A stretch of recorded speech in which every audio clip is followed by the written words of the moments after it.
Assalamualaikum warahmatullahi wabarakatuh dan salam sejahtera. Bersama saya Cikgu Khairil dan hari ini saya akan membincangkan tajuk graf gerakan silibus tingkatan 4K SSM. Tajuk ini adalah bersamaan dengan tajuk kecurunan dan luas di bawah graf bagi silibus KBSM tingkatan 5. Dan di dalam tajuk ini, graf gerakan, terdapat dua graf yang utama, iaitu graf jarak masa dan laju masa. Tetapi dalam video kali ini saya hanya akan membincangkan graf jarak masa. Jadi tanpa melengahkan masa, mari kita lihat nota yang saya sediakan di sini. Kenapa sesuatu graf itu dinamakan sebagai graf jarak masa?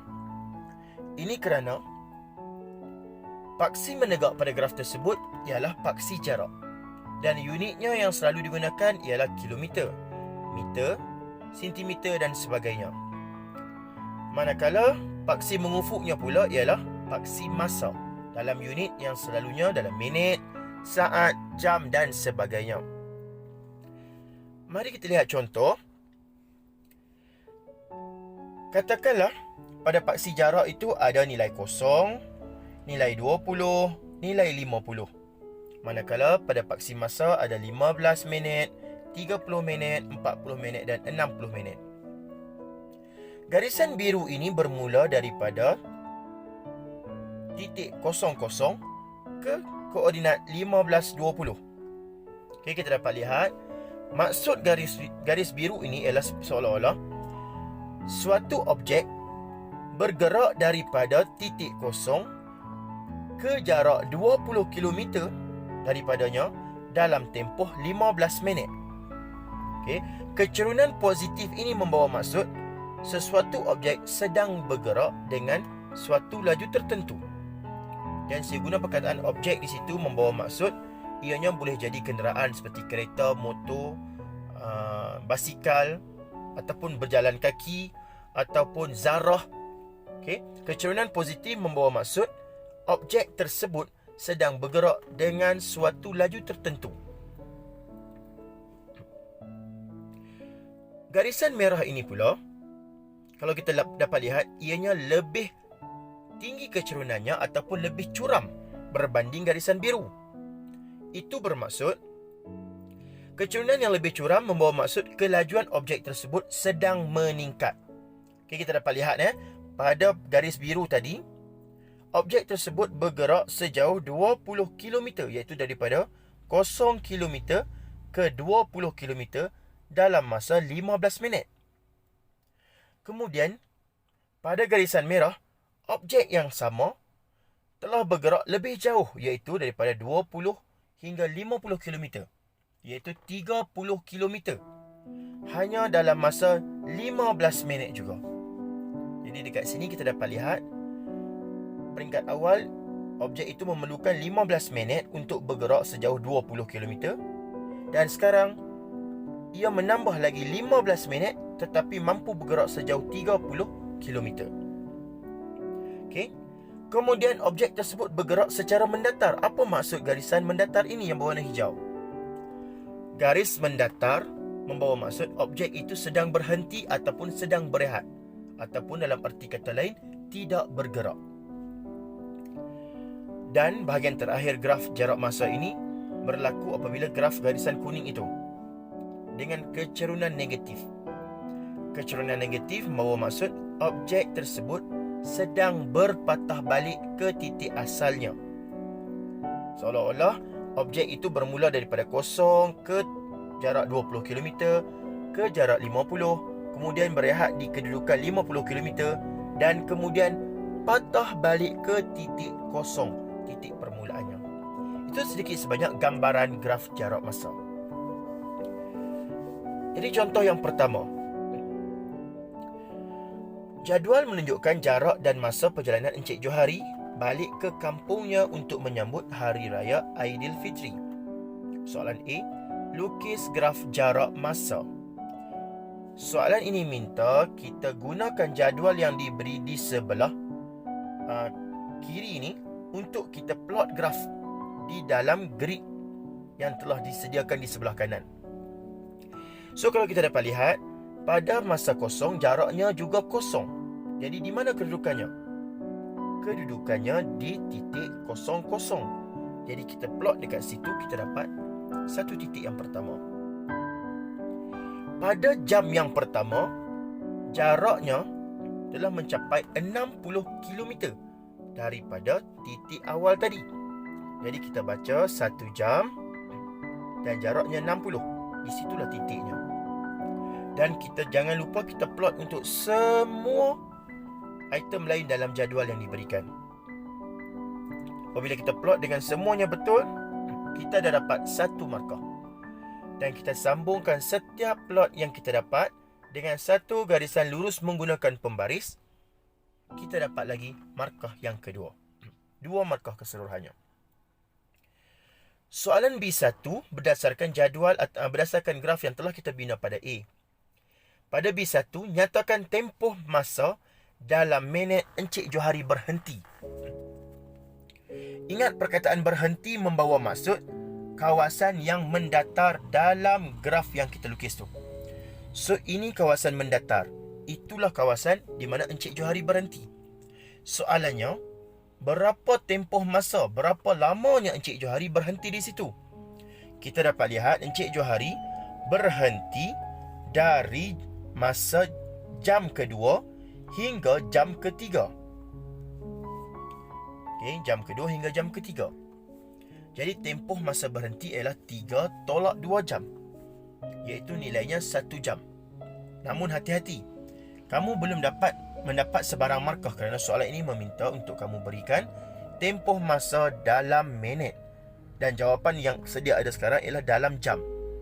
So, tukarkan 1 jam kepada minit, iaitu dengan mendarab 60 minit dan kamu akan dapat 60 minit. So, 1 markah di situ. Soalan B2. Laju dalam kilometer per jam pada 2 jam 24 minit yang pertama. Hitung laju dalam kilometer per jam. Untuk graf jarak masa, amat penting untuk kamu ingat segitiga ni. Segitiga jarak laju masa.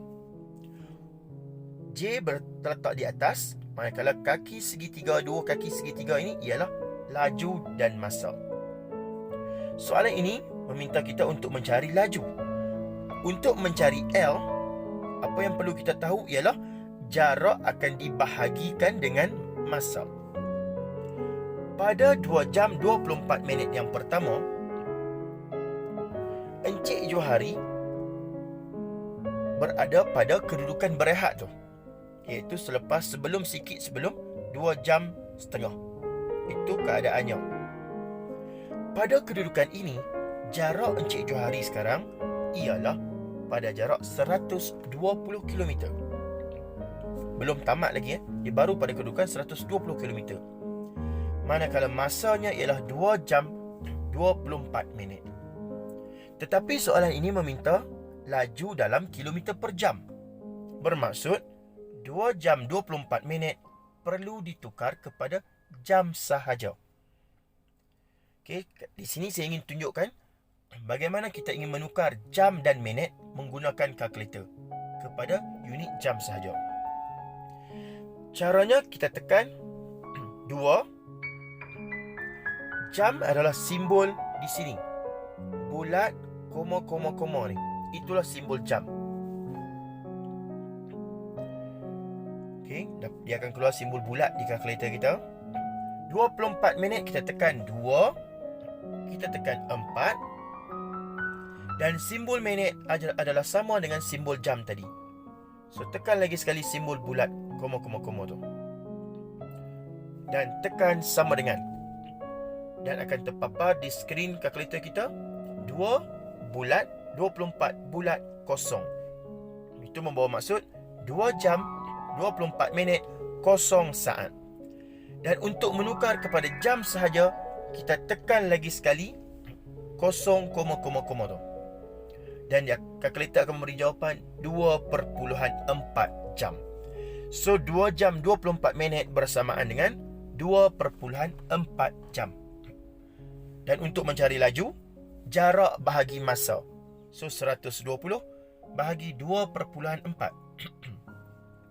Dan jawapan yang kita akan dapat ialah 50 km per jam. Dan kita akan dapat dua markah.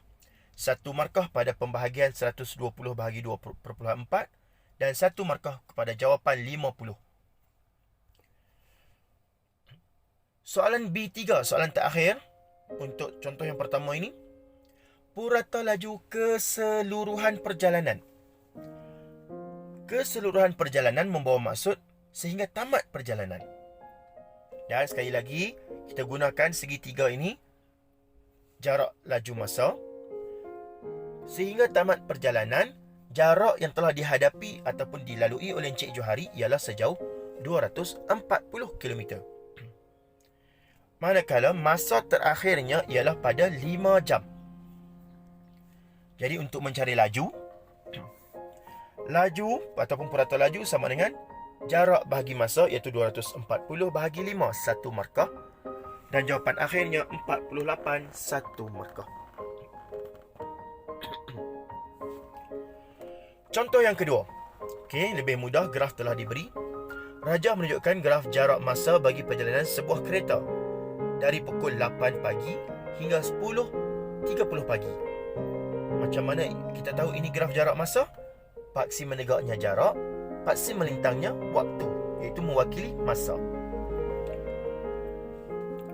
Tempoh masa dalam kilometer kereta itu berhenti. Okey, sebelum tu saya mohon maaf, di sini sebenarnya ialah kilometer, bukannya meter. Berhenti ialah kawasan mendatar, iaitu kawasan mendatar daripada pukul 8.45 pagi hingga 9.45 pagi. Jadi berapakah masanya dalam bentuk minit, dalam unit minit? Ianya berhenti, iaitu daripada 8.45 pagi hingga 9.45. Jumlahnya ialah 1 jam. Hati-hati, akan ada pelajar yang menolak 9.45 tolak 8.45. Di sini kamu akan dapat 100. Dan akan ada pelajar menjawab 100 minit. Hati-hati ya. Sebenarnya ini dalam waktu 8.45 pagi hingga 9.45 pagi. Tempohnya ialah 1 jam. Dan dalam unit minit, 1 jam ialah 60 minit. Dapat 1 markah.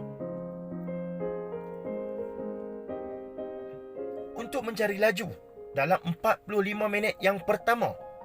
Ingat, untuk mencari laju, terus kita ingat segitiga jarak laju masa. Untuk mencari laju, perlulah jarak dibahagikan dengan masa. Dan dalam 45 minit yang pertama, iaitu daripada pukul 8 hingga 8.45 pagi, jarak yang dilalui oleh kereta itu ialah hanya 50 km. Kemudian, masanya ialah 45 minit. Hati-hati, unit yang diberi ialah kilometer per jam. Bermaksud minit perlu ditukar kepada jam. 45 minit ditukarkan kepada jam, kamu boleh buat menggunakan kalkulator ataupun secara pengiraan biasa, iaitu 45 bahagi 60 minit. Kamu akan dapat 0.75 jam. Dan untuk mengira laju, 50 bahagi 0.75, 1 markah. Dan jawapannya ialah 6.66.666667. Itu jawapan yang diberikan oleh kalkulator. So, untuk memberikan jawapan, kamu hanya perlu bundar kepada 2 tempat titik perpuluhan. So, 66.67 km per jam sahaja. 2 markah. Dalam soalan C, maaf, ini soalan C bukan soalan B. Hitung laju bagi keseluruhan perjalanan. Keseluruhan perjalanan. Jadi nak menghitung purata laju ataupun laju, jarak bahagi masa. Berapakah jarak keseluruhan perjalanan? Ingat, bukan 50. Kerana dalam kes ini, kereta ini bergerak daripada pukul 8 pagi hingga 8.45 pergi. Sejauh 50 km. Kemudian kereta itu berhenti rehat di kedudukan 50 km. Dan kereta ini pulang ke rumah, pulang ke titik asalnya, juga melalui jarak sejauh 50 km. So, jarak yang dilaluinya sekarang bukan lagi 50. Jaraknya ialah 50 km pergi dan 50 km berpatah balik. So total jaraknya ialah 100 km. Dan masa keseluruhan perjalanan ialah daripada pukul 8 pagi hingga 10.30 pagi, iaitu 2 jam 30 minit. Tukarkan kepada jam sahaja, nilainya ialah 2.5 jam. Dan untuk mencari laju, sekali lagi 100 bahagi 2.5, dan jawapannya ialah 40 km per jam. 2 markah. Dan sekarang kita lihat contoh yang terakhir. Diberi graf jarak masa. Okey, macam mana tahu jarak? Sebab paksi menegaknya jarak, paksi melintangnya masa. Dan soalan pertamanya selalu soalan yang sering kali ditanya dalam SPM. Tempoh masa objek itu berhenti. Ingat, saya ulang buat sekian kalinya. Berhenti ketika garisan mendatar, iaitu pada saat ke-5 hingga saat ke-10. Jadi, tempoh masa berhentinya ialah 10 tolak 5, iaitu 5 saat. Tidak perlu tukar kepada unit yang lain. Sememangnya soalan ini memerlukan jawapan dalam unit saat. 1 markah. Soalan B. Hitung nilai D. Okey, D di sini iaitu pada paksi jarak. Sekiranya laju objek itu dalam 5 saat pertama ialah 6 meter per saat. Sekali lagi menggunakan segitiga jarak laju masa. Untuk mencari D, iaitu jaraknya, kita telah diberitahu bahawa lajunya ialah 6. So, laju 6. Dan masanya ialah 5 saat. So, masanya 5 saat. Okay, berdasarkan segitiga ini, untuk mencari jarak, iaitu D sekarang, kita hanya perlulah mendarab laju dan masa. Jadi, jarak D sama dengan 6 darab 5. Dan jawapannya 30 meter. Dapat 2 markah. Dan soalan yang terakhir, hitung nilai T. Dan T ni sekarang ialah pada paksi masa. Sekiranya purata laju keseluruhan objek itu ialah 3.125 meter per saat. Okey. Sekali lagi kita akan guna segitiga jarak laju masa ini. Dan apa yang kita sedang cari ialah T, iaitu bagi unit masa. Kita dapat tahu jarak keseluruhan perjalanan ialah pada akhir graf, iaitu pada nilai 50. Manakala lajunya juga telah diberi, iaitu 3.125. Dan untuk mencari masa, 50 bahagi 3.125, nilainya ialah 16 saat. Dapat 2 markah. Sama ada kamu tulis unit S ataupun tidak, itu tidak memberi sebarang kesan. Dalam SPM, pemeriksa hanya melihat kepada nilai yang tepat. Okey, dengan itu sekian, tamatlah video saya untuk graf jarak masa. Ada 2 perkara penting, iaitu berhenti ataupun berehat pada graf yang mendatar. Untuk mengira laju, jarak dan masa, ingatlah segitiga jarak laju masa. Jarak di atas, laju dan masa di kakinya. Okey, terus melayari video saya di channel Math by Seki. InsyaAllah saya akan menyusul dengan video-video yang lain. Assalamualaikum warahmatullahi wabarakatuh.